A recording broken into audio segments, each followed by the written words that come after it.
चिन्तासन्तानहन्तारो यत्पादान् भुजरेणवः स्वीयानान्तान् निजाचार्यान् प्रणमामि मुहुर्मुहुः सुलभ्य हृदि सर्वेषं श्रीगोपीजनवल्लभं गुणगानं मुदा कुर्वे तस्य तुष्टै स्वभावतः वन्दे नन्दव्रजस्त्रीणां पादरेणुम् अभिष्णसः यासां हरिकथोद्गीतं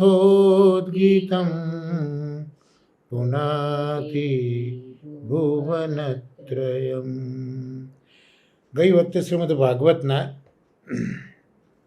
સત્સંગમાં પ્રથમ સ્કંદ ત્રીજો અધ્યાયમાં 30મા શ્લોક સુધી આપણે અવગાહન કર્યું હતું અને ત્યાં છેલ્લે આપણે પણ જોયું હતું કે આ જે સમગ્ર બ્રહ્માંડ છે એ બ્રહ્માંડ પણ બ્રહ્મનું એક સ્થૂલ સ્વરૂપ છે અને એ જે બ્રહ્માંડનું સર્જન થયું એ પ્રભુની જે આદિદૈવિક માયા છે જેના 3 ગુણો છે અને એ 3 ગુણોમાંથી મહત્તત્વ વગેરે થયું અને એમાંથી આ બ્રહ્માંડ શરીર બન્યું. પણ શ્રી મહાપ્રભુજીના વેદાંત પ્રમાણે શ્રી ઠાકોરજી જ બ્રહ્માંડ સ્વરૂપે વિલસે છે. એટલું જ નહીં પણ એ ઠાકોરજી આ બ્રહ્માંડની રચના કર્યા પછી બ્રહ્માંડમાં પ્રવેશ પણ કરે છે. એટલે બ્રહ્માંડ સ્વરૂપ પણ પ્રભુનું છે. ત્યાર પછી એ બ્રહ્માંડમાં પ્રવેશ પણ પ્રભુ કરે છે અને સમગ્ર બ્રહ્માંડનો આધાર પણ પ્રભુ જ છે. પ્રભુ એ બ્રહ્માંડ કરતાં 2 વેંત ઊંચા થઈને આ બ્રહ્માંડનો આધાર બને છે. એટલે એને સમજાવવા માટે આપણે જોયું હતું દ્રષ્ટાંત કે એક લોખંડનો ગોળો હોય, એ લોખંડના ગોળામાં અગ્નિ પ્રવેશ કરે. એ અગ્નિ પ્રવેશ કરે ત્યારે એ લોખંડમાં અગ્નિ આપણને દેખાય છે.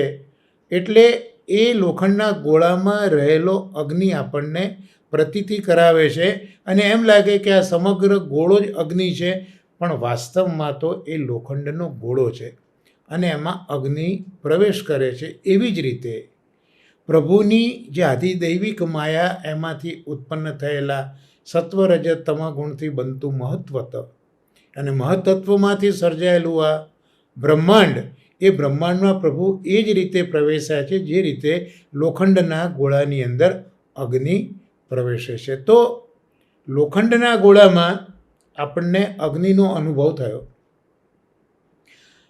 તો આ જે જગત છે એ જળ જગતમાં આપણને બ્રહ્મ કે ભગવાન કેમ દેખાતા નથી? લોખંડનો ગોળો પણ છે તો જળ જ છે અને એમાં અગ્નિ પ્રવેશ્યો તો એ ગોળામાં અગ્નિનો અનુભવ આપણને થયો. એવી જ રીતે આ જગતરૂપી જે ગોળો છે એ ગોળામાં ભગવાન પ્રવેશે છે. જેમ લોખંડનો ગોળો જડત્વ છે આમ જગત પણ જડ છે. ભલે એ જગત ભગવાનનું આદિદૈવિક સ્વરૂપ છે, આદિભૌતિક સ્વરૂપ છે, પણ એ આદિભૌતિક જડાત્મક સ્વરૂપની અંદર આ ભગવાનનો પ્રવેશ જે ચૈતન્ય રૂપ છે તો એનો અનુભવ આપણને થવો જોઈએ. પણ એ થતો કેમ નથી એનું કારણ હવે આપણે 31મા શ્લોકની અંદર જોઈશું. એમાં એ રીતની આજ્ઞા કરે છે. સાથે આપ વાંચી શકો 31મો શ્લોક, પ્રથમ સ્કંદ 3જો અધ્યાય. યથા નભસી મેઘૌઘો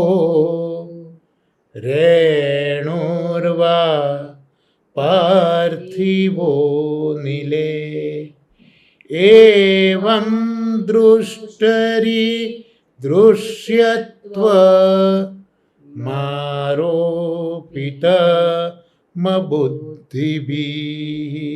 એને આપણે પહેલાં સંધિ છૂટી પાડી લઈએ તો મેઘવ ઘો એ શબ્દમાં મેઘ અને ઓઘ એ સંધિ છૂટી પડશે.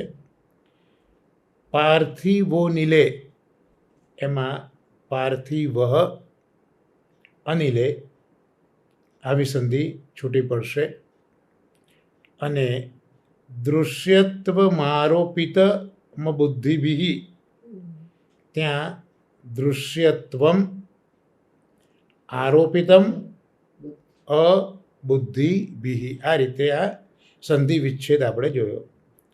હવે એનો અન્વય જોઈએ તો યથા એટલે જે રીતે નભસી એટલે નભમાં આકાશમાં મેઘ ઓઘ મેઘોનો સમૂહ વા એટલે અથવા જે રેણુરુવા છે ને ત્યાં રેણુ હું વા એ સંધિ છૂટી પડે. વા એટલે અથવા અનિલે વાયુમાં પાર્થિવ પૃથ્વી સંબંધી રેણુ રજકણ એવમ એ જ રીતે દૃષ્ટરી એટલે દ્રષ્ટામાં દૃશ્યત્વમ દૃશ્યપણાનો અબુદ્ધિભી અબુદ્ધિમાનોએ આરોપિતમ આરોપ કર્યો છે. એનો અનુવાદ જોઈએ તો આકાર વિનાના આકાશમાં વાદળાનો સમૂહ અને રૂપ વગરના વાયુમાં પૃથ્વીના રજકણોનો વ્યવહાર અણસમજુઓએ કર્યો છે. તે જ પ્રકારે દૃષ્ટા એવા પરમાત્મામાં અબુદ્ધિમાનોએ દ્રશ્ય રૂપનો આરોપ કર્યો છે. અહીંયા આપણે થોડોક સમજવાનો પ્રયત્ન કરીએ તો બે શબ્દો આપણે જોયા. એક તો દ્રષ્ટા. દ્રષ્ટા એટલે જે જુએ છે તે, અને બીજું દ્રશ્ય. તો એ દ્રષ્ટા જે પદાર્થને જોઈ રહ્યો છે એને દૃશ્ય કહેવાય. તો દૃષ્ટા અને દૃશ્ય આ બે શબ્દો સમજવા જોઈએ. દૃષ્ટા એટલે જોનાર અને દૃશ્ય એટલે એ જોનાર દ્રષ્ટા જે જોઈ રહ્યો છે તે એને દૃશ્ય કહેવાય. તો અહીંયા જે પરમાત્મા છે એ પરમાત્માને દૃષ્ટા તરીકે ઓળખાયો. એટલે પરમાત્મા બધું જ જુએ છે. આપણને એવું લાગે કે પરમાત્મા જોતા નથી, પણ પરમાત્મા બધું જુએ જ છે. એ પરમાત્માનો આનંદ અંશ જે છે ને એ જ્યારે પરમાત્માએ આ જગતનું સર્જન કર્યું, આ જીવોનું સર્જન કર્યું, ત્યારે ભગવાને આનંદ અંશને તિરોહિત કર્યો અને એ આનંદ અંશમાંથી જીવ અને અંતર્યામી આ બે તત્વો બનાવ્યા. એટલે એ આત્મા અને અંતર્યામી એ બંને એ જે આનંદ અંશ છે એ આનંદ અંશમાંથી અંતર્યામી પ્રભુએ પ્રગટ કર્યા. અને એ આનંદ અંશને તિરોહિત કરીને સદંશ અને ચિદંશમાંથી ભગવાને જીવોની ઉત્પત્તિ કરી છે, જેને આપણે આત્મા કહીએ. તો આ જે આનંદ અંશનો તિરોહિત આત્મા અને આનંદ અંશ પોતે અંતર્યામી તરીકે પરિવર્તિત થઈને હૃદય ગુહામાં બિરાજે છે, તો એ બધું જુએ છે. એટલે દ્રષ્ટા તો ભગવાન છે અને દ્રશ્ય જે દેખાઈ રહ્યું છે તે બધું દ્રશ્ય છે. પણ આવું આપણે સમજી શકતા નથી.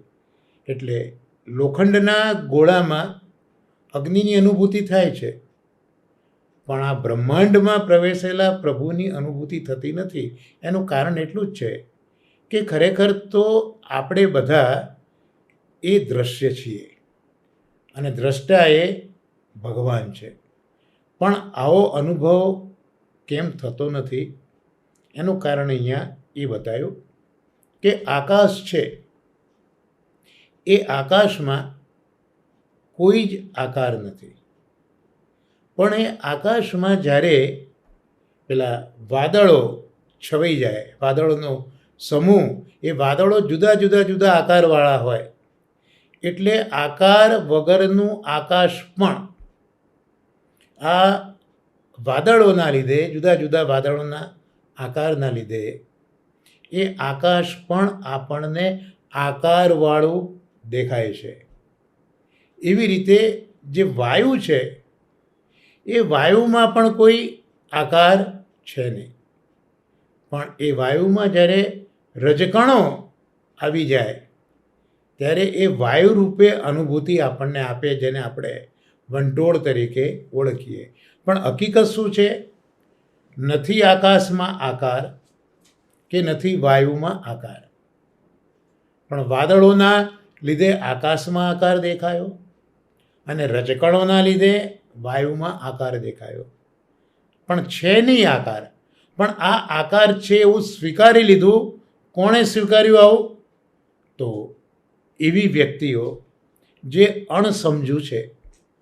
એ અણસમજુ વ્યક્તિઓએ આ રીતે સ્વીકારી લીધું કે આકાશ એ આકારવાળું છે, વાયુ પણ આકારવાળો છે. પણ આ એ વ્યક્તિની બુદ્ધિ જેમાં સમજ નથી, સાચી બુદ્ધિ જેની નથી, એ આવું સ્વીકારે છે.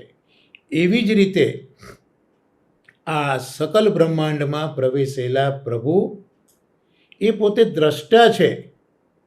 એ આપણને જુએ છે, પણ આપણી અણસમજના લીધે જેમ પેલા લોખંડના ગોળામાં આપણે અગ્નિ જોવાનો પ્રયત્ન કર્યો અને સરખામણી આપી કે ભાઈ લોખંડના ગોળામાં અગ્નિ દેખાયો, તો જગતમાં કેમ પ્રભુ દેખાતા નથી?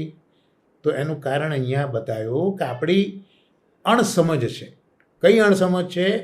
કે ખરેખર તો દ્રશ્ય આપણે બધા છીએ, આપણે જોવાનું નથી. આપણે તો દ્રશ્ય પદાર્થો છીએ, દ્રષ્ટા તો ભગવાન છે. એટલે જગતની અંદર પ્રભુ વ્યાપેલા જ છે. એ પ્રભુ આપણને જોઈ રહ્યા છે. એ કોઈ દ્રશ્ય નથી કે આપણને પ્રભુ દેખાય. અને આવી સમજ આવવાનું કારણ આપણી અપરિપક્વ અણસમજવાળી બુદ્ધિ છે.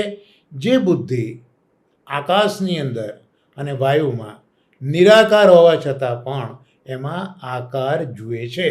તો આ વસ્તુ અહીંયા આપણને સમજાવી છે. ત્યાં દાદાજી સમજાવે છે કે જગત એ જડ છે. જડ છે એટલે એના દર્શન થઈ શકે, એ ચક્ષુર્ગ્રાહ્ય છે. એટલે આંખોથી આ જગત આપણને, જે જડ જગત છે તે આપણને દેખાય છે. અને ભગવાન સત, ચિત્ત અને આનંદરૂપ છે. એટલે એ દ્રષ્ટા છે. આપણામાં જે આ જગતનું સત્તત્વ જડપણું છે એ વાસ્તવમાં દ્રશ્ય અથવા તો ચક્ષુથી દેખાય એવું આ જગત છે. પણ ભગવાનમાં એવું જડત્વ નથી. ભગવાનમાં તો સચ્ચિત અને આનંદ છે. એટલે ભગવાન પોતે દ્રશ્ય નથી, પણ ભગવાન પોતે દ્રષ્ટા છે. પણ જે અવિવેક છે એ અવિવેકના લીધે જે દ્રષ્ટા આત્મા છે એને જડની માફક દ્રશ્ય જેવો આપણે ગણી લઈએ છીએ. તો આ જે આત્મા છે એ આત્મા પણ દ્રષ્ટા છે, કારણ કે ભગવાનનો અંશ છે. એટલે દ્રષ્ટા એ આત્મા છે, એટલે પરમાત્મા છે. અહીંયા આત્મા કહેતા પરમાત્મા એ દ્રષ્ટા છે.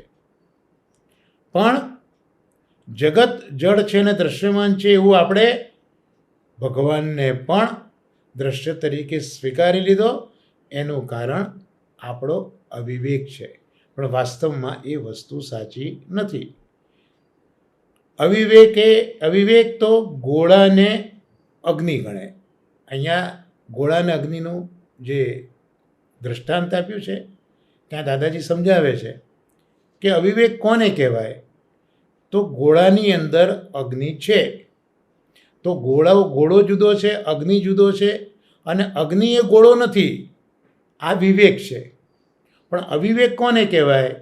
કે ગોળામાં અગ્નિ પ્રવેશ્યો, એ ગોળાને જ તમે જ્યારે અગ્નિ માની લો તો એ જીવનો અવિવેક છે.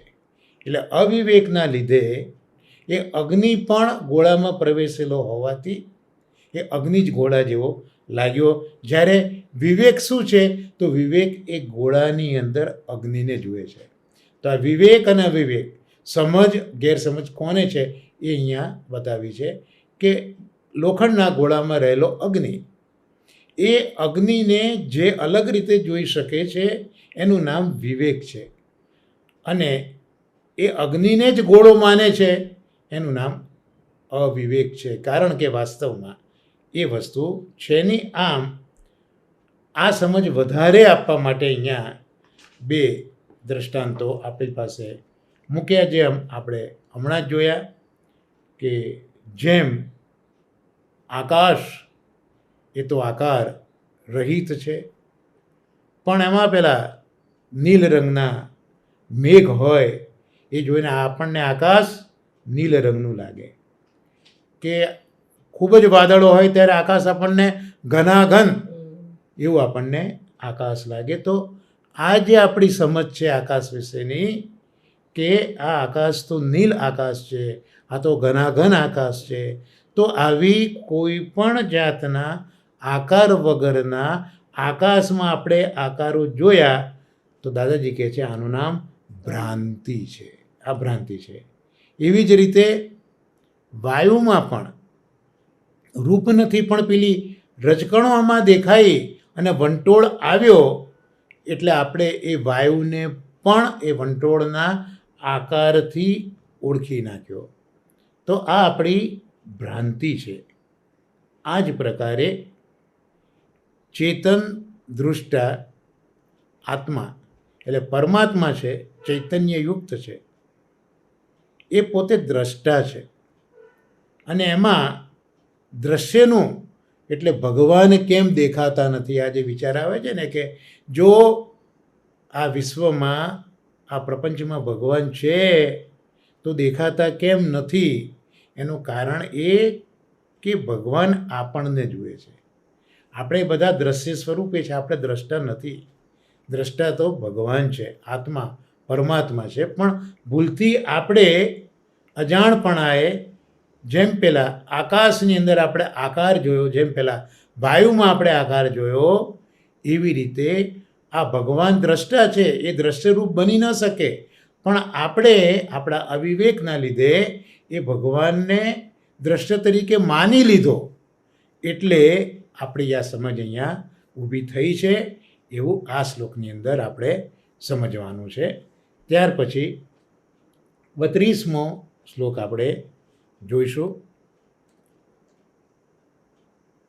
અતઃ પરમ યદવ્યક્તમવ્યુડ ગુણવ્યુહિતમ અદૃષ્ટાશ્રુતવસ્તુત્વાत् સજીવો યત પુનર્ભવ.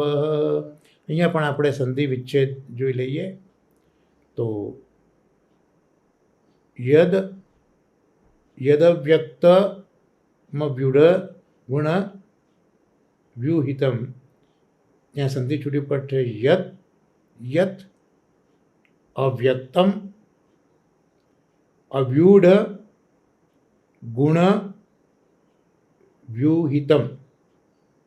અને અદૃષ્ટા શ્રુતવસ્તુત્વાત, ત્યાં સંધિ છૂટી પડશે, અદૃષ્ટ અશ્રુત વસ્તુત્વાત, આ સંધિ વિચ્છેદ થયો. હવે એનો અન્વય જોઈએ. અતઃ એટલે આ સ્થૂલ રૂપથી, આ સ્થૂલ રૂપ એટલે બ્રહ્માંડ, આ સ્થૂલ રૂપ એટલે અહીંયા બ્રહ્માંડની વાત છે.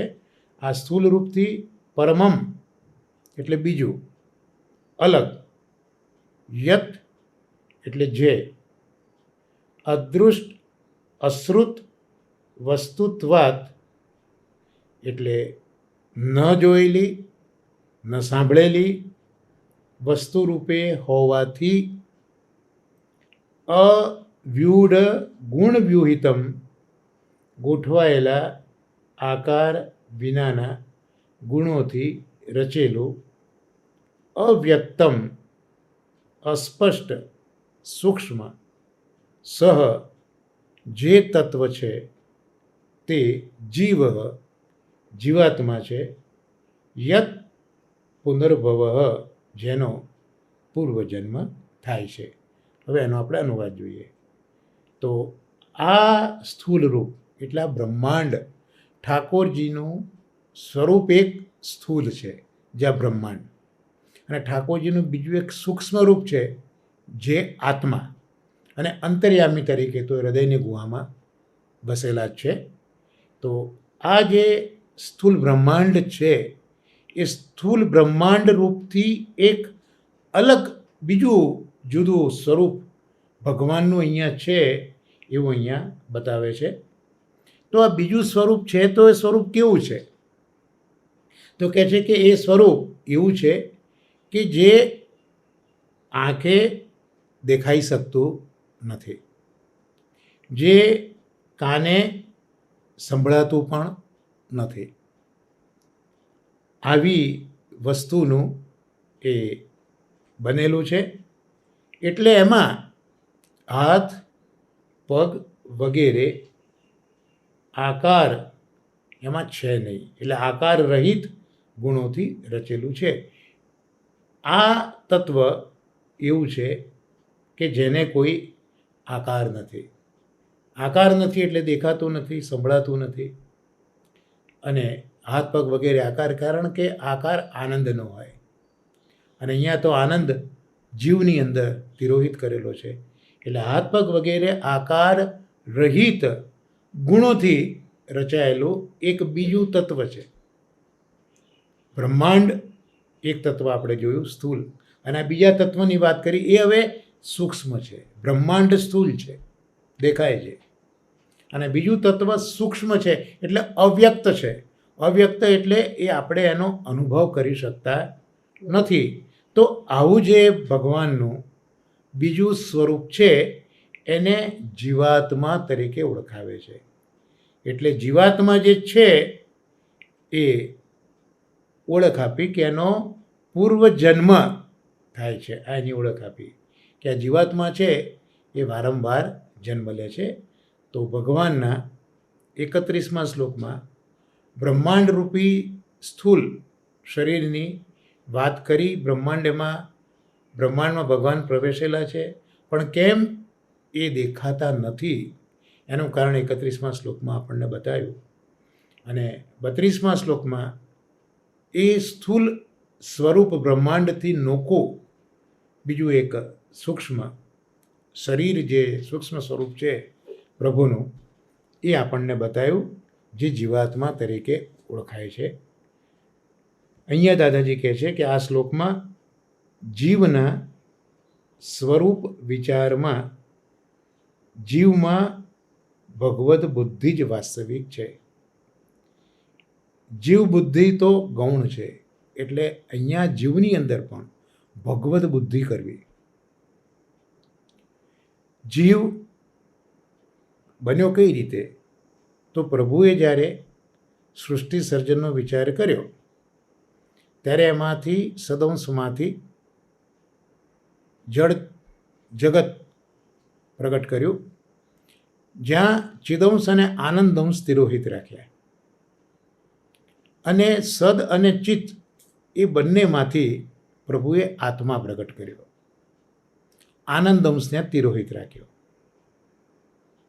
અને એ આત્મા છૂટો પડ્યો, એ આત્માને પ્રભુએ અવિદ્યાનો, માયાનો સંબંધ કરાયો. અને એટલે એ પંચમહાભૂતના ખોળિયામાં પ્રવેશ્યો. જીવવા માટે એ પ્રયત્ન કરવા લાગ્યો, માટે એ જીવ કહેવાયો. પણ વાસ્તવમાં આ જીવ, આ આત્મા એ ભગવાનનો અંશ જ છે, એમ અહીંયા આપણને કહેવા માગે છે. એ ભગવાનનું સ્વરૂપ છે. એટલે એ જીવમાં આપણે જે દેહ બુદ્ધિ ઘણા લોકો કરે છે, જે હું છે, આપણે દરેક ચૈતન્યવાળા મનુષ્યો હું એમાં જ બધું માને છે કે હું એટલે મારો દેહ, હું એટલે મારી ઇન્દ્રિયો, હું એટલે મારો પ્રાણ. પણ હકીકતમાં એ હું છે એ આત્મા છે. તત્વજ્ઞાનની રીતે એ હું એ આત્મા છે. અને આત્મા પરમાત્મામાંથી એ જુદો નથી, એ પરમાત્માનો એક અંશ છે. પણ એવી આપણે જ્યારે બુદ્ધિ ન કરીએ અને એને એક જીવ તરીકે જોઈએ ત્યારે જીવ બુદ્ધિ કરી કહેવાય. અને જ્યારે એ આત્મા પરમાત્માનો અંશ છે એવું આપણે જ્યારે વિચારીએ ત્યારે એમાં ભગવદ બુદ્ધિ કરી કહેવાય. એટલે આ શ્લોકમાં એ કહેવા માગે છે કે પરમાત્માનું જે સૂક્ષ્મ સ્વરૂપ છે, જે અવ્યક્ત છે, જેનો કોઈ આકાર નથી, એટલે એ નથી દેખાતું કે નથી સંભળાતું, તો એ છે તો બ્રહ્મનો અંશ જ છે. એટલે એ જે આત્મા છે એમાં જીવ બુદ્ધિ ન કરવી કે બ્રહ્મથી જુદું છે એવી બુદ્ધિ ન કરવી, પણ એ બ્રહ્મનો અંશ જ છે એવી બ્રહ્મ બુદ્ધિ કરવી. વાસ્તવિક બુદ્ધિ આવી છે એવું આ શ્લોકમાં સમજાવે છે. એવી રીતે આ પ્રપંચ, આપણે ત્યાં જળ સૃષ્ટિ જોઈ, એમાં પણ આ પ્રપંચ તો જળ છે, આવી જ આપણે બુદ્ધિ કરીએ છીએ એ ભ્રાંતિ છે. જળની અંદર પણ ચૈતન્ય અને આનંદ તો છે જ. કોઈ એક પદાર્થ છે જે આપણે અણુબોમ્બ, પરમાણુ બોમ્બ વગેરે આપણે કરીએ છીએ, તો એક તત્વ છે, જળ તત્વ છે.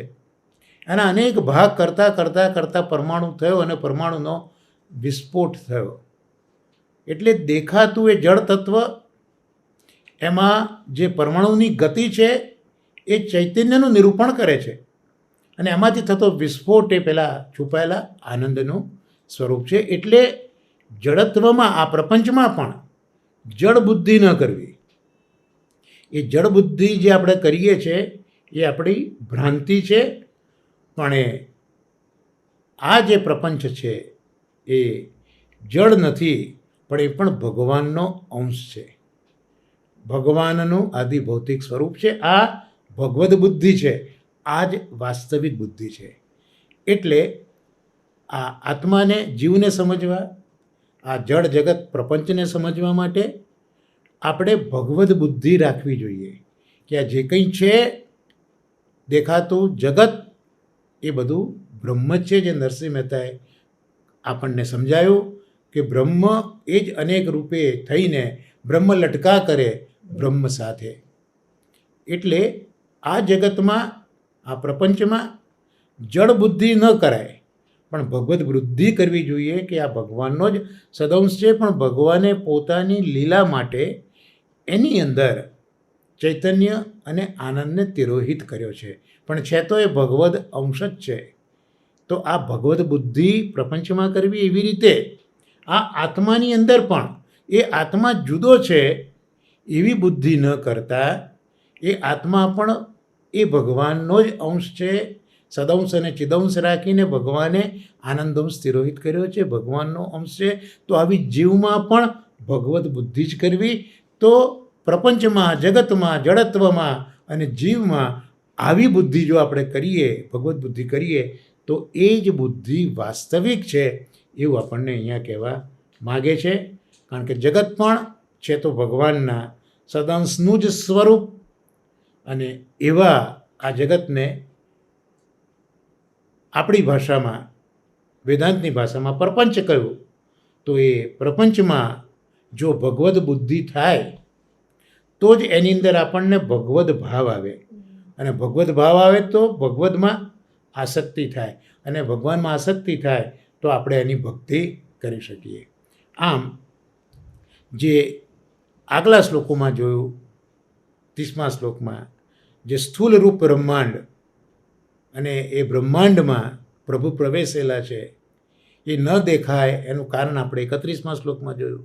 અને 32મા શ્લોકમાં એ ભગવાનના સ્થૂલ રૂપ પછી સૂક્ષ્મ રૂપ આત્મા એનો પણ વિચાર કર્યો, પણ એ જગતમાં અને એ આત્મામાં ભગવદ બુદ્ધિ કરી ભગવાનના દર્શન કરવા, આવું આપણને આ શ્લોકમાં શીખવાડે છે.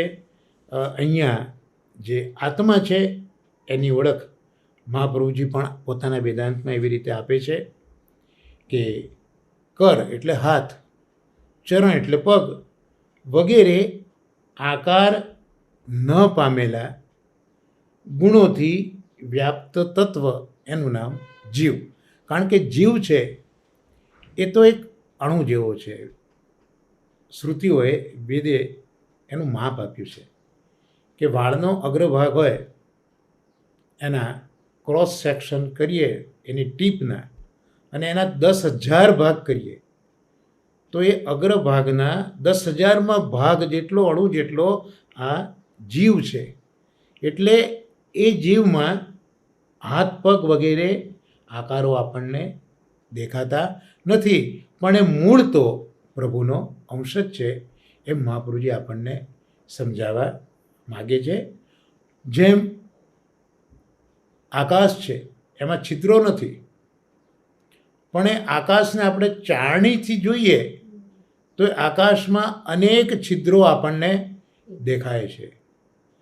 એટલે એ જે આકાશની અંદર છિદ્રો દેખાય એટલે આપણને આકાશના જુદા જુદા ભાગ ગણ્યા, પણ અહીંયા આત્મા છે એ ભગવદ અંશ જ છે. પણ આપણી બુદ્ધિ એ પેલી ચારણીનું કામ કરે છે. એટલે બુદ્ધિમાં જ્યારે માયા પ્રવેશે, એટલે જેમ પેલી ચારણીથી અખંડ આકાશ આપણને છિદ્રવાળું દેખાયું, એમ આપણી બુદ્ધિમાં જ્યારે માયા પ્રવેશી, અજ્ઞાન પ્રવેશ્યું, ત્યારે આપણને આપણા આત્માને પરમાત્મા કરતાં નોખો જોતા આપણે થઈ ગયા છે. એટલે એ વસ્તુ આગળ આપણને સમજાવશે 33મા શ્લોકની અંદર. યત્રે મે સદસદ્રૂપે પ્રતિષિદ્ધે સ્વસંવિદા અવિદ્યયાત્મની કૃતે ઇતિ તદ બ્રહ્મ દર્શનમ. સંધિ વિચ્છેદ આપણે જોઈએ. યત્રે મે, યત્ર ઇમે, સદ સદરૂપે, સદ અસદરૂપે, અવિદ્યયાત્મની, અવિદ્યયા આત્મની કૃતે, તદ બ્રહ્મ દર્શનમ, તદ બ્રહ્મ દર્શનમ. હવે એનો અન્વય જોઈએ તો યત્ર એટલે જ્યાં કે જ્યારે, ઇમે આ બે એટલે પરમાત્મા અને જીવ, પરમાત્મા અને આ બ્રહ્માંડ, ઠાકોરજી સ્થૂળ અને સૂક્ષ્મ રૂપ એમનું, એ બે અવિદ્યા અજ્ઞાનથી આત્મની, આત્મામાં કૃતે કરેલા સદ અસદ રૂપે સ્થૂલ અને સૂક્ષ્મ એવા બે સ્વરૂપ સ્વસંવિદા આત્મજ્ઞાનથી પ્રતિષિધે નિવૃત્ત થાય ઇતિ તત બ્રહ્મ દર્શનમ. એ પ્રકાર બ્રહ્મ દર્શનનો છે. ટૂંકમાં અહીંયા એવું આપણને કહેવા માગે છે કે આમાં આપણે જે દ્વૈતપણું જોઈએ છે એવું છે નહીં. એટલે સ્થૂળ અને સૂક્ષ્મમાં પણ પ્રભુના દર્શન આપણે કરીએ તો આનું નામ બ્રહ્મ દર્શન. એટલે આગલા શ્લોકમાં આપણે જોયું કે પ્રપંચમાં, જગતમાં, જડત્વમાં પણ ભગવદ બુદ્ધિ રાખો અને જીવની અંદર પણ ભગવદ બુદ્ધિ રાખો. તો આવું દર્શન જ્યારે આપણે કરીએ ત્યારે એને બ્રહ્મ દર્શન કર્યું કહેવાય. પણ આવું થઈ કઈ રીતે શકે? આત્મજ્ઞાનથી આવું થાય. એનો આપણે અનુવાદ જોઈએ કે જ્યારે આ સ્થૂલ અને સૂક્ષ્મ બે સ્વરૂપ બ્રહ્મના અનુભવથી નિવૃત્ત થઈ જાય અને આ તો અવિદ્યાએ આત્માના રૂપમાં કરેલા છે એવું સમજાય છે, ત્યારે જ બ્રહ્મ દર્શન અને આત્મ સાક્ષાત્કાર થાય છે. કારણ કે પ્રથમ સ્કંદમાં એકાંતત શ્રેય વિશે તો પૂછ્યું છે અને ત્યાં બ્રહ્મ દર્શન અને આત્મ સાક્ષાત્કાર આ બધા વિષયો એમાં ભણાયેલા છે કે જ્યારે બ્રહ્મનું દર્શન થાય, આત્માનો સાક્ષાત્કાર થાય, ત્યારે જ આપણું શ્રેય, આત્માનું કલ્યાણ એમાં જ રહેલું છે. જ્યારે આપણે બ્રહ્મ દર્શન કરીએ સર્વત્ર, ચાહે એ જગત હોય કે ચાહે કોઈ પણ જીવ હોય, અને તો જ એ આત્માનો સાક્ષાત્કાર થાય. તો જ્યારે આ અવિદ્યા છે, એ અવિદ્યાએ આ બે સ્વરૂપ બતાવ્યા. કોના? બ્રહ્મના. કે બ્રહ્મના બે સ્વરૂપ છે ભાઈ, એક આ સ્થૂળ છે અને એક આ સૂક્ષ્મ છે. આવો અનુભવ આપણને જે થઈ રહ્યો છે, ખરેખર તો ભગવાનના જ દર્શન થવા જોઈએ. જગતના અણુ અણુમાં, જે કલાપીએ કહ્યું કે જ્યાં જ્યાં નજર મારી ઠરે યાદી ભરી ત્યાં આપની, એમ પ્રત્યેક તત્વમાં બ્રહ્મના દર્શન જડત્વમાં પણ થવા જોઈએ, જીવ માત્રમાં બ્રહ્મના દર્શન થવા જોઈએ, પણ એ થતા નથી. એ બ્રહ્મનો અનુભવ આપણને થતો નથી. તો એ જે બ્રહ્મનો અનુભવ આપણને સ્થૂળ અને સૂક્ષ્મ રૂપે થયો, એ અનુભવ જ્યારે નિવૃત્ત થઈ જાય, પણ નિવૃત્ત ક્યારે થાય? તો આ જે બ્રહ્મ થયો, આપણને અનુભવ થયો જુદો જુદો, એનું કારણ અવિદ્યા છે. તો એ અવિદ્યા જ્યારે આપણે દૂર કરીએ, એ અવિદ્યા જ્યારે નિવૃત્ત થઈ જાય, ત્યારે આપણને જડ અને જીવમાં બ્રહ્મ દર્શન થાય અને તો જ આપણને આત્મ સાક્ષાત્કાર થાય. એટલે અહીંયા દાદાજીએ સમજાવે છે કે વાસ્તવિક રીતે જીવ અગર જગત એ તો ભગવાનનું સ્વરૂપ જ છે. જગત અને જીવની પ્રતીતિ જે થઈ, એનું કારણ અવિદ્યા છે. આ જગત એ તો સત્ય જ છે. જગત જે આપણને માયાવાળું દેખાઈ રહ્યું છે, એ આપણી પ્રતીતિ, એ મિથ્યા છે. જગત તો સત્ય છે, પણ જગતમાં દેખાતો જે સંસાર છે, જેને આપણે જગત તરીકે ઓળખીએ છીએ, એ પ્રતીતિ મિથ્યા છે. બાકી જગત તો સત્ય જ છે. જેમ આ સત્યાત્મક જગતમાં ભગવાન છે, આ જીવ સૃષ્ટિમાં ભગવાન છે, તે ભગવાનને ન જોતા આપણે એને સ્થૂળ અને સૂક્ષ્મ રૂપમાં જોયા, તો એનું કારણ આપણી અવિદ્યા છે. પણ આ અવિદ્યા દૂર થતાં અત્ર તત્ર સર્વત્ર આપણને જો બ્રહ્મના દર્શન થવા લાગ્યા, તો આપણે કૃતાર્થ છીએ. એટલે જગત અને જીવની પ્રતીતિ એ કેવળ અવિદ્યાથી છે. વાસ્તવમાં તો એ બ્રહ્મ જ છે. જેમ આપણે અભ્યાસ કરીએ, જેમ અર્જુનને પણ કહ્યું છે, પ્રયત્નેન વૈરાગ્યેન, મનને સ્થિર કરવા માટે. તો ધીરે ધીરે કરતાં આપણે આ બ્રહ્માંડની અંદર, એટલે આ જગતમાં અને એમાં રહેલા જીવમાં ધીરે ધીરે આપણે જ્યારે ભગવદ્ ભાવની અનુભૂતિ કરીએ, ત્યારે આપણને આત્મદર્શન થાય છે. અને આત્મદર્શન થયું એ ક્યારે ખબર પડે? બહુ દાદાજીએ સુંદર ઉદાહરણ આપ્યું છે કે એક સરસ મજાનું પુષ્પ છે. એ પુષ્પ સુગંધ સરસ આપે છે. જો આપણને આ જગતમાં અને જીવમાં ભગવદ્ ભાવ નહીં થયો હોય, તો એ પુષ્પને આપણે સૂંઘવાનો પ્રયત્ન કરીશું. પણ જ્યારે ભગવદ્ બુદ્ધિ થઈ હશે, તો આપણે એ સુંદર સુગંધી પુષ્પને આપણા પ્રભુને સમર્પવા માટેનો પ્રયત્ન કરીશું. તો આ જ્યારે એક આપણા વ્યવહારમાં ભણી જાય, ત્યારે માનવું કે ધીરે ધીરે ધીરે આપણે આ જગતમાં અને જીવની અંદર બ્રહ્મના દર્શન કરતા થયા છે. આપણામાં ભગવદ્ બુદ્ધિ ધીરે ધીરે આવી રહી છે. અને આવું જો જ્યારે થશે, ત્યારે જ આપણને બ્રહ્મનું દર્શન થશે. અને એવી જ રીતે જીવની અંદર, આ તો આપણે જગતની વાત કરી, ભગવત દર્શન જગતની વાત કરી કે ભાઈ સુગંધી પુષ્પ એ પ્રભુને સમર્પો, એવી રીતે જીવની અંદર પણ ભગવત દર્શન ક્યારે થાય તો ભાઈ કોઈને પણ જે સુખ થતું હોય, કોઈને પણ સુખ થતું હોય તે સુખ મને થયું છે, આવો જ્યારે અનુભવ થાય ત્યારે બ્રહ્મદર્શન થાય. એટલે અહીંયા બ્રહ્મદર્શનની રીતમાં સ્થૂળ જગત અને સૂક્ષ્મ સ્વરૂપ ઠાકોરજીનું ત્યાં આ સુંદર વસ્તુ સમજાવી છે કે જગતની સુંદર વસ્તુને જ્યારે પ્રભુને સમર્પી દઈએ ત્યારે માનું કે આપણામાં આ સ્થૂળ જગતમાં પણ ભગવદ બુદ્ધિ આવી છે, ભગવદ દૃષ્ટિ આવે છે. એવી રીતે કોઈ પણ જીવ છે એ કોઈ પણ જીવનું જ્યારે કલ્યાણ થતું હોય, સુખ થતું હોય, એમાં આપણને આપણા સુખની અનુભૂતિ થાય. કોકને રાજી જોઈને આપણે રાજી થઈએ. અત્યારના તો પરિસ્થિતિ એવી છે કે લોકોને રાજી જોઈને આપણે નારાજગી ઊભી થાય છે, તારાજી આપણી થઈ જાય છે. પણ એવું ન થતાં લોકના સુખે સુખી થઈએ તો આવો અનુભવ થાય ત્યારે માનું કે આપણે પણ બ્રહ્મદર્શન થયા છે. અને બ્રહ્મદર્શન એટલે આપણે આગળના શ્લોકમાં જોયું કે જગતમાં અને જીવમાં ભગવાનના દર્શન કરવા, એ આપણે અહીંયા જોયું છે.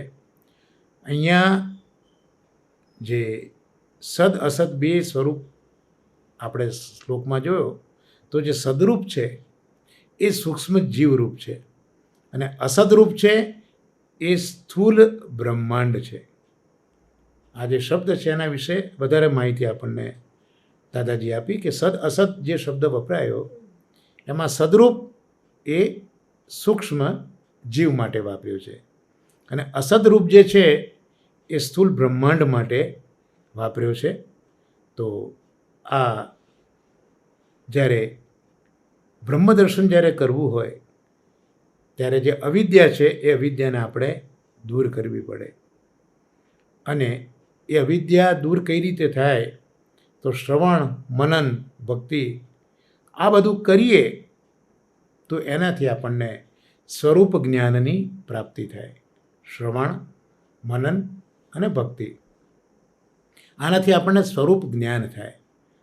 એટલે જે આપણામાં પેલી અવિદ્યા હતી એ અવિદ્યા પ્રતિષેધ એટલે નિવૃત્ત થઈ જાય. આપણને આવી પ્રતીતિ નહોતી થતી એનું કારણ અવિદ્યા હતું. જેમ આકાશમાં ચારણીથી આપણને અનેક છિદ્રો દેખાયા પણ એ ચારણી દૂર કરતાં આકાશ આપણને એક જ રૂપ દેખાયું. એવી રીતે અવિદ્યાથી આ સમગ્ર બ્રહ્માંડ એ સ્થૂલ રૂપે અને જીવ છે એ સૂક્ષ્મ રૂપે આપણે અનુભવવા લાગ્યા. પણ વાસ્તવમાં એ એક જ ભગવાન આપણને આ રીતે વિલસે છે, જગત રૂપે, જીવ રૂપે. પણ આપણે એને સ્થૂલ અને સૂક્ષ્મ રૂપે ગણ્યા કારણ કે આપણામાં રહેલી અવિદ્યા. તો એ અવિદ્યાને દૂર કરવા માટે શ્રવણ, કીર્તન, મનન, ભક્તિ વગેરે કરીએ તો અવિદ્યા દૂર થાય. અને અવિદ્યા દૂર થતાં જે પ્રભુના આ સાચા સ્વરૂપની અનુભૂતિ થવી જોઈએ એ અનુભૂતિ થાય. એટલે અવિદ્યા હતી એ અવિદ્યા આપણને આ અનુભવ કરવા દેતી નહોતી. તો એ અવિદ્યા નિવૃત્ત થઈ એ સાથે આપણને બ્રહ્મદર્શન થયું. તો આ રીતે બ્રહ્મદર્શન કેમ થાય એ આ શ્લોકમાં આપણને બતાવ્યું. તો હવે કોઈને વિચાર આવે કે ભાઈ આમાં બ્રહ્મની પ્રતીતિ કરવાથી લાભ શું, એનાથી ફાયદો શું? આપણે દરેક જગ્યાએ બ્રહ્મ છે એવી પ્રતીતિ કરીએ તો એનાથી ફાયદો શું થાય? અને આ જે જીવ અને જળ છે એની પ્રતીતિ કઈ રીતે થાય, એની પ્રતીતિ જે છે કઈ રીતે જાય? આ બે વસ્તુ છે કે બ્રહ્મનો અનુભવ, બ્રહ્મની પ્રતીતિથી ફાયદો શું થાય, અને બીજું આ જીવ છે ને આ જળ છે એવી જે પ્રતીતિ છે એને દૂર કઈ રીતે કરવી. તો અહીંયા હવે 34મા શ્લોકની અંદર કહે છે યદ્દેશો પરતા દેવી માયા વૈશારદી મતી સંપન્ન એવેતિ વિદુર મહિમ્ની સ્વે મહીયતે. એટલે અહીંયા સંધિ વિચ્છેદ કરીએ તો યદ્યે શો પરતા એટલે યદી એષા ઉપરતા, પછી એવેતિ એવ ઇતિ, વિદુર મહિમ્ની વિદુહુ મહિમ્ની, આ સંધિ વિચ્છેદ થયો. હવે એનો આપણે અન્વય જોઈએ. તો યદિ એટલે જ્યારે, એષા એટલે આ, દેવી એટલે દિવ્ય દેવી, વૈશારદી વિશારદની, અહીંયા વિશારદ કોણ છે? સર્વજ્ઞ ઈશ્વર. તો વિશારદની માયા એટલે માયા, ઉપરતા વિરામ પામતા, મતિહી એટલે પરિનિષ્ઠિત બુદ્ધિ. આમ તો મતિ એટલે બુદ્ધિ થાય, પણ અહીંયા બહુ સ્પેસિફિક અર્થ છે. મતિ એટલે પરિનિષ્ઠિત બુદ્ધિ થાય ત્યારે સંપન્ન એવ બ્રહ્મ સ્વરૂપને પ્રાપ્ત થયેલ છે. ઇતિ એ પ્રમાણે વિદુહુ જાણે છે, સ્વે પોતાના, મહિમની મહિમામાં, મહીયતે બિરાજે છે. એનો અનુવાદ જોઈએ આપણે. જ્યારે આ દિવ્ય એવી વિશારદ ભગવાનની માયા ઉપરામ પામે અને પરિનિષ્ઠિત મતિ થાય ત્યારે જીવાત્મા બ્રહ્મ સંપન્ન થાય છે, પોતાના મહિમામાં રાચે છે. આત્મજ્ઞાનીઓ એને બ્રહ્મદર્શન કહે છે. અહીંયા આગલા શ્લોકમાં આપણે જોયું કે ભાઈ શા માટે અત્ર તત્ર સર્વત્ર જળજીવમાં ભગવાનના દર્શન કેમ થતા નથી, બ્રહ્મ દર્શન કેમ થતું નથી, ભગવદ બુદ્ધિ કેમ નથી થતી. એનું કારણ અહીંયા સમજાયું કે ભગવાન તો વિશારદ છે, બહુ નિપુણ છે, દરેક જીવોના અર્થને પુરુષાર્થને જાણનારા છે અને સર્વ વસ્તુ સર્જવા માટે એ સમર્થ છે, નિપુણ છે આ ભગવાન. તો એ વિશારદ ભગવાનની એક દિવ્ય શક્તિ છે, એનું નામ માયા છે. આમ તો માયા પણ આદિભૌતિક, આધ્યાત્મિક અને આદિદૈવિક માયા છે. એમાં જે આધ્યાત્મિક માયા છે એના દ્વારા ભગવાન આ જગતની રચના કરે છે. આ જળ જગત જીવની રચના છે એ માયા દ્વારા ભગવાન કરે છે. અને એ માયા એ જ્યારે ઉપરામ પામે એટલે કે એ માયા અસર એની ન કરે. શરૂઆતમાં જોયું કે આત્મા છૂટો પડ્યો, માયા એને લાગી, અને માયા લાગી એટલે પોતે ભૂલી ગયો કે બ્રહ્મમાંથી છૂટો પડ્યો છે. એને જે પોતાના સ્વરૂપનું જ્ઞાન રહેવું જોઈએ. એટલે પંચપર્વા જે અવિદ્યા છે ને એમાં સર્વપ્રથમ મહાનુભાવો સ્વરૂપ વિસ્મૃતિને મૂકે છે કે હું બ્રહ્મમાંથી છૂટો પડ્યો છું. એ સૌથી પહેલી અજ્ઞાનની કક્ષાએ આવી કે એને પોતાના સ્વરૂપની વિસ્મૃતિ થઈ ગઈ કે હું બ્રહ્મનો અંશ છું, બ્રહ્મમાંથી હું છૂટો પડ્યો છું. એ વસ્તુ એ ભૂલી ગયો.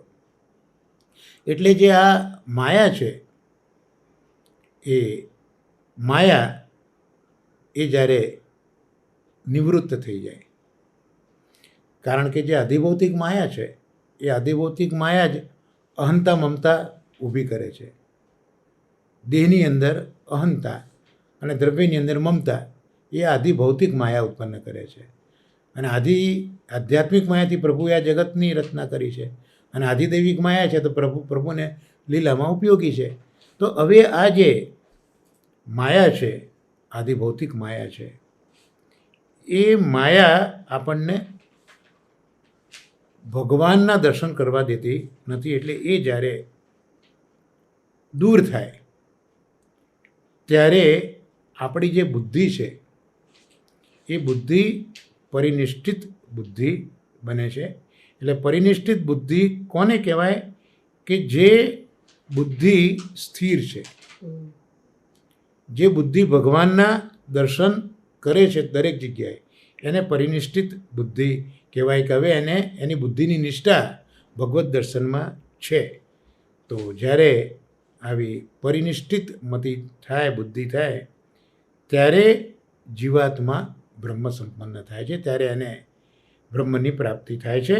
અને એક વખત એને દરેક જગ્યાએ બ્રહ્મની પ્રાપ્તિ થઈ પછી તો એ જે આ બ્રહ્મનો મહિમા છે એની અંદર જ એ રાચેલો રહે છે.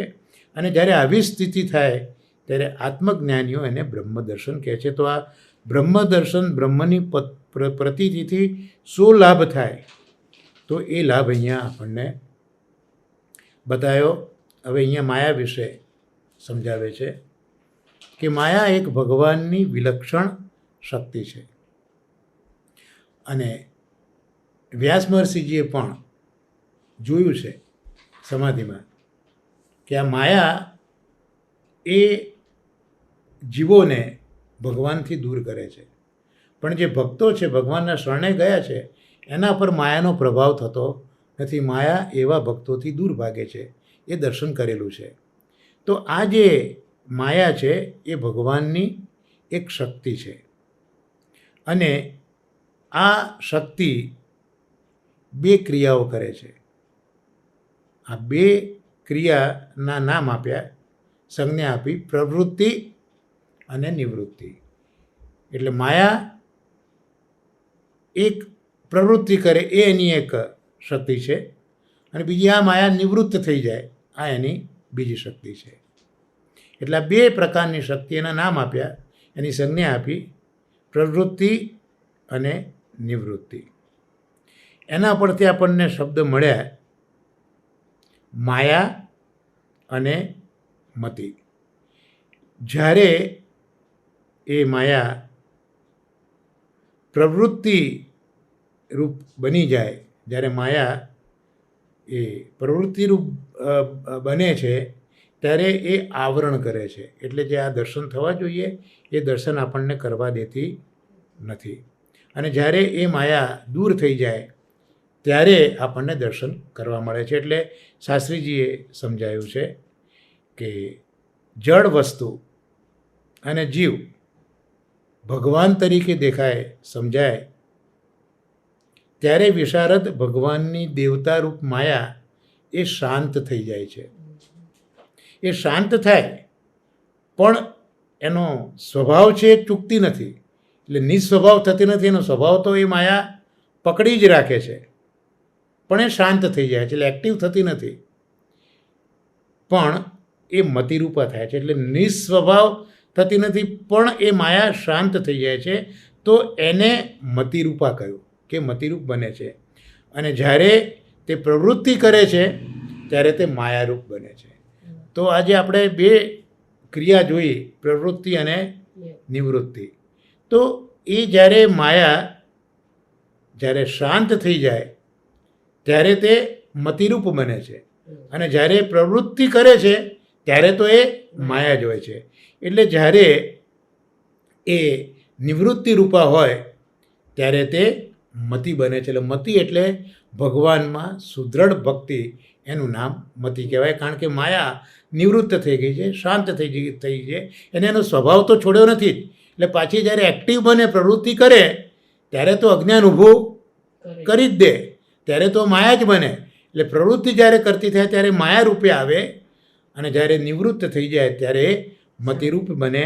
તો એ જ્યારે મતિરૂપ બને છે ત્યારે આ જીવ પોતાના મહિમામાં, એટલે પોતાના સામ્રાજ્યમાં સ્વરૂપ પ્રાપ્ત થઈને સુખ માણે છે. એટલે એ જે બ્રહ્મથી વિચલિત થઈને પોતાના સ્વરૂપને ભૂલી ગયો હતો, સ્વરૂપ વિસ્મૃતિ થઈ ગઈ હતી, એ હવે જીવને આ દ્રઢમતિ, પરિનિષ્ઠ બુદ્ધિમતિ જે થઈ, એનાથી હવે જીવ પોતે બ્રહ્મનો અંશ છે. એ જે આખું સામ્રાજ્ય છે એમાં પછી એ પોતે એ ભગવાનના આનંદને માણતો હોય છે. તો આ રીતે આ શ્લોકની અંદર 34મા શ્લોકમાં આપણે જોયું કે એ જે માયા છે એ માયાને નિવૃત્ત કરી દો તો એ મતિ બને, એટલે પરિનિષ્ઠ બુદ્ધિ એમાં થઈ જાય. અને જ્યારે આવું થાય ત્યારે જે આત્મજ્ઞાનીઓ છે એને બ્રહ્મ દર્શન કહે છે, કારણ કે આત્મા પોતે જ પોતાની અંદર પરમાત્માના દર્શન કરતો થઈ જાય છે. એટલે જીવ જ્યારે મતિમાન બને એટલે પેલી માયા નિવૃત્ત થઈ ગઈ છે, એટલે હવે એની બુદ્ધિ છે એ બુદ્ધિમતી બની ગઈ. જેમ ચારણી હતી તો આકાશમાં ચિત્રો દેખાયા, તો એ બુદ્ધિમાં એ જ્યારે માયા આવી ત્યારે આપણે આ રીતનો આનંદ લઈ નહોતા શકતા. તો એ ચારણીરૂપ માયા જ્યારે દૂર થઈ ત્યારે બુદ્ધિ એની પોતે મતિમાં પરિવર્તિત થઈ ગઈ, એટલે એને યોગ્ય દર્શન થવા માંડ્યું. તો જીવ જ્યારે મતિમાન બને એટલે એની પરિનિષ્ઠ બુદ્ધિ જ્યારે આવે ત્યારે તે આત્મસંપન્ન થાય છે. અને આત્મસંપત્તિ સામે સર્વસંપત્તિ પછી, એટલે આત્મા પોતે જ પરમાત્મા તરીકે અનુભવ કરતો થાય છે. અને આ જ મોટી સંપત્તિ છે. બીજી સંપત્તિ બધી તુચ્છ છે. તો આ આત્માનો જે સ્વરૂપ મહિમા છે આનો અનુભવ થાય છે. તો આપણે જે થયું કે બ્રહ્મની પ્રતીતિથી શું લાભ થાય, તો એ લાભ એ જ થાય કે આત્માને પોતાના સ્વરૂપની સમજ પડે છે, પોતાના સ્વરૂપનો મહિમા સમજાય છે. એટલે એ આત્મસંપન્ન થયેલાને એવી સંપત્તિ પ્રાપ્ત થાય છે કે એની આગળ બીજી સંપત્તિ તો બધી જ તુચ્છ બની જાય છે. અને એને જીવ અને જળની પ્રતીતિ કેમ દૂર કરવી, તો આ જે માયા છે એ માયાને નિવૃત્ત કરીને જળ અને જીવની અંદર બ્રહ્માના દર્શન આપણે કરવા જોઈએ. ને એના માટે શ્રવણ, કીર્તન, ભક્તિ વગેરે આપણે આગળ બધા પદાર્થો જોયા. અને છેલ્લો શ્લોક આજના સત્સંગનો 35મો જોઈ લઈએ. એવં જન્માની કર્મણી ય કર્તુર્જનસ્ય ચ વર્ણયન્તિ સ્મ કવયો વેદ ગુહ્યાની હૃત્પતે. અહીંયા ય કરતું રજનસ્ય એ સંધિ છૂટી પડશે. હિ અકર્તુ રજનસ્ય અને હૃદપતે એ તો આખો શબ્દ જ છે, હૃદયના પતિ. કવય એટલે કવિઓ. એવમ આ પ્રમાણે હૃદપતે હે હૃદયના અધિપતિ. અકર્તુ અકર્તા. અજનસ્ય અજન્માના. વેદ ગુહ્યાની વેદોમાં ગુપ્ત રીતે ગાયેલા. જન્માની જન્મને. ચ એટલે અને. કર્માણી કર્મોને. વર્ણયંતી સ્મ વર્ણવે છે. એનો અર્થ જોઈએ કે પ્રભુ કેવા છે એની અહીંયા ઓળખ આપી કે એક તો અંતર્યામી છે અને અકર્તા આવા પ્રભુ. એમના કર્મ અને અજન્માના જન્મ, એટલે પ્રભુ કંઈ કરતા નથી છતાં પ્રભુના કર્મ, અને પ્રભુનો જન્મ નથી, અજન્મા છે પણ એમનો જન્મ. એનું વર્ણન વેદોમાં છે પણ ગુપ્ત રીતે છે, અને એનું વર્ણન કવિઓ કરતા હોય છે. એવું આ શ્લોકમાં કહેવા માગે છે કે પ્રભુ અકર્મા છે પણ છતાં એમના કર્મનું ગાન વેદો તો કરે છે. પ્રભુનો જન્મ નથી પણ છતાં એમનો જન્મ છે એવા ગુણાનુવાદ વેદો તો કરે છે. પણ આ બધું વેદોમાં ગુપ્ત રીતે રહેલું છે, તેને કવિઓ વર્ણવે છે. હવે જે કવિઓ જે વર્ણવે છે એનું કારણ શું છે કે આ જે કવિઓ છે એમના જે હૃદયના અધિપતિ એ ભગવાન છે.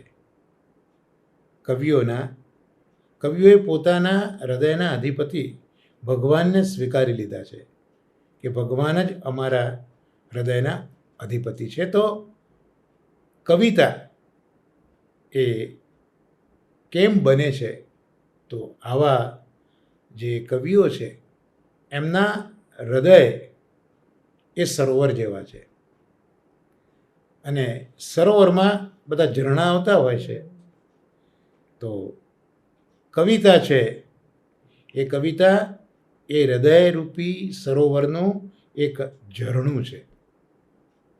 અને એ કવિતાની અંદર જુદા જુદા શબ્દો, જુદા જુદા વર્ણોની રચના કરી હોય, જુદા જુદા વર્ણનો કર્યા હોય, તો એ બધા તો પેલી મધુર વેલ હોય એના જેવા છે. એટલે જો પ્રભુ આવી પ્રેરણા કરે તો જ તેમાંથી જે ગુણગાન છે તે પ્રગટ થાય છે. એટલે કવિઓ પણ અહીંયા જે વેદમાં વર્ણવેલા જે ગુપ્ત ગુણો છે, ગુપ્ત રીતે વર્ણવેલા, એ કવિઓ ગાય છે. પણ કેમ ગાય છે એનું કારણ અહીંયા બતાવ્યું છે કે એ કવિઓ છે, એ કવિઓના હૃદયના પતિ એ ઠાકોરજી છે.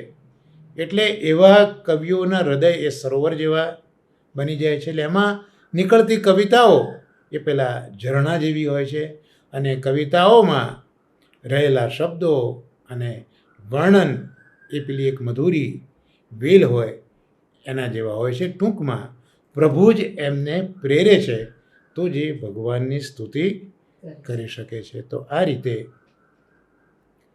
આપણે આજે 35 શ્લોક સુધી અવગાહન કર્યું છે. અને છેલ્લો આજનો ક્રમ આપણે એક નામ જોઈ લઈએ. પુરુષોત્તમ સહસ્ત્રનામમાં 104મું નામ આપણે જોઈશું. બીજો સ્કંદ ચાલી રહ્યો છે, 29મો અધ્યાય. દશલીલા વિનોદી છે, નાના સૃષ્ટિ પ્રવર્તક, અનેક કલ્પ કરતા છે, સર્વદોષ વિવર્જિત. ત્યાં જે 104મું નામ છે, નાના સૃષ્ટિ પ્રવર્તક, જુદી જુદી સૃષ્ટિનું પ્રવર્તન કરનારા. તો આ બીજા સ્કંદની અંદર જ જે 17મો અધ્યાય છે એની અંદર જે આ જુદી જુદી સૃષ્ટિ છે એનું સર્જન ભગવાને કર્યું છે, એનું વર્ણન કર્યું છે. અને એ જે જુદા પ્રકારની સૃષ્ટિઓમાં નામ લખ્યા: પ્રજાપતિ, મનુ, દેવતા, ઋષિ, પિતૃઓ, સિદ્ધ, ચારણ, ગંધર્વ, વિદ્યાધર, અસુર, યક્ષ, કિન્નર, અપ્સરા, નાગ, સર્પ, કિમપુરુષ, ઉરગ, માતૃકા, રાક્ષસ, પિશાચ, પ્રેત, ભૂત, વિનાયક, કુષ્માંડ, ઉન્માદ, વેતાલ, યાતુધાન, ગ્રહ, પક્ષી, મૃગ, પશુ, વૃક્ષ, પર્વત, સરીસૃપ, આ બધી સૃષ્ટિઓ પ્રભુ જ રચે છે.